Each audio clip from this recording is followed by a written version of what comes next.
тоҷикистон, эрон ва афғонистон дар остонаи озмоиши як долони икмолотӣ ва тиҷоратӣ қарор доранд, ки созишномаи он 16 июл дар шаҳри Машҳади Эрон ба имзо расид. интизор меравад аввалин корвон то поёни моҳи август аз ин долон гузарад.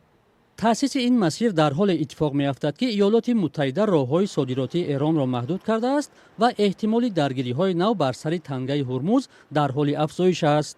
дар Машҳад имзо шудани қарордоди сеҷониба ишора ба он аст, ки Ҷумҳурии Исломӣ ташаббускор ва манфиатдори боз шудани ин долон аст. сиёсатшиноси тарафдори ҳукумати Тоҷикистон Сайфулло Сафаров мегӯяд, ин тасмим паёмадҳои калони геополитикӣ надорад. агар аз нуқтаи назари иқтисодӣ гирем, аз нуқтаи назари сиёсӣ гирем, ин бисёр кори хубе ҳаст ва ин нақша чандин вақт боз буд. лекин мутаассифона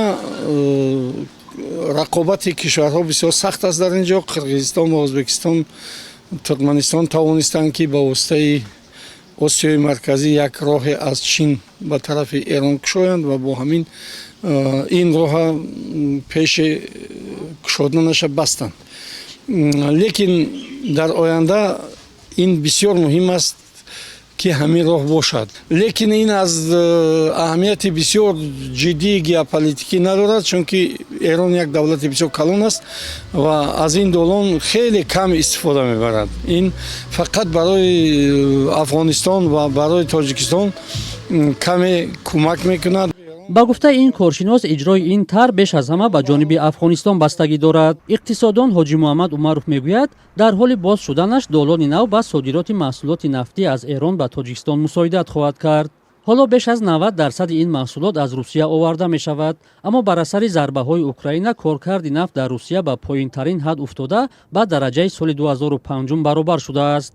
бо ин ҳама Русия ҳамеша талош кардааст бозори нафтии худро дар кишварҳои Осиёи марказӣ аз даст надиҳад. ба назари Умаров ҳоло вазъ тағйир ёфтааст.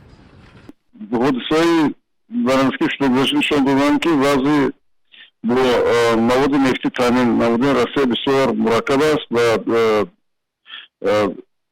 ба ин масъала Россия агар аз назари манфиатҳои худи давлаташ нигоҳ кунад, он гоҳ ба ин хулоса омадаш мумкин аст, ки дар ҳолатҳои бӯрони худашро наметавонад таъмин кард ва бисёр ҷумҳурии Осиёи марказӣ аз ҷумла Тоҷикистон худашро ҳам аз тарафи Русия, Қозоқистон, ҳам аз тарафи Эрон бо нафт ва маҳсулоти таъмин кардан гиранд. аммо ҷузъиёти таъсиси долони нав маълум нест. Вазорати нақлиёти Тоҷикистон то лаҳзаи таҳияи гузориш ба номаи Радиои Озодӣ посух надод. дар ҳоли ҳозир транзити молу коло миёни Тоҷикистону Эрон асосан ба воситаи Туркманистон ва Қавқоси Ҷанубӣ сурат мегирад. Тоҷикистону Эрон дар 3 моҳи аввали имсол ба маблағи $119.6 миллион додугирифт карданд, ки дар қиёс ба ҳамин давраи соли гузашта 8% бештар будааст.